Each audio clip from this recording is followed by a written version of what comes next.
ఐతారం సెలవచ్చినాక మళ్ళా తెల్లారి బడికి పోవాలంటే మస్తు ఆగమాగం చేస్తుంటారు చాలా మంది పిల్లగాండ్లు. కానీ గిడో తానున్న బళ్ళైతే పిల్లగాండ్లు ఒక్క రోజు కూడా సెలవు పెట్టకుండా దినాం బడికి పోయి చదువుకుంటున్నారు.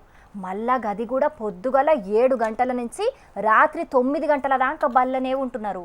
మరి ఏడాదిలో 365 రోజులు బల్లనే చదువుకుంటున్న గీ పిల్లగాండ్ల ముచ్చటేన్నో పురాగర్చుకోవాలి కదా పాండ్రి. మరి మహారాష్ట్ర నాసిక్ జిల్లాలున్న గీ బడి గురించే గిప్పటిదాకా మనం మాట్లాడుకున్నది. త్రయంబకేశ్వరం మండలం హివాలి అనే తాండాలున్నది గీ బడి. బడిని చూస్తే సౌలత్లు సుతం సక్కగా లేవు. అన్ని టెంట్లు పరదలతోనే ఏర్పాటు చేసిండ్రు. కానీ ఏడాది మొత్తం ఒక్క సెలవు కూడా లేకుండా దినాం 14 గంటలు పిలగాండ్లకు చదువు చెప్తున్నాడు కేశవ్ గావిద్ అనే గీ సారు. ఎంఏ పొలిటికల్ సైన్స్ చదివిన గీ సారే గీ బడికి పంతులు, హెడ్ మాస్టర్, ట్రైనరు అన్ని చిన్నప్పటి సంధి IAS కావాలని పెద్ద పెద్ద చదువులు చదువుకున్నాడట. కానీ పేదరికం జయ్యబట్టి కోచింగ్ తీసుకునే సౌలత్లు లేక గిట్ల తాండాలున్న పిలగాండ్లకు చదువు చెప్పే పండ్ల పడ్డాడట. కనీసం ఈడున్న పిలగాళ్ళందరికీ మంచిగా చదువు చెప్పి ప్రయోజకుల్ని జయ్యాలని గీ తీరుగా ఆలోచన చేసిండట.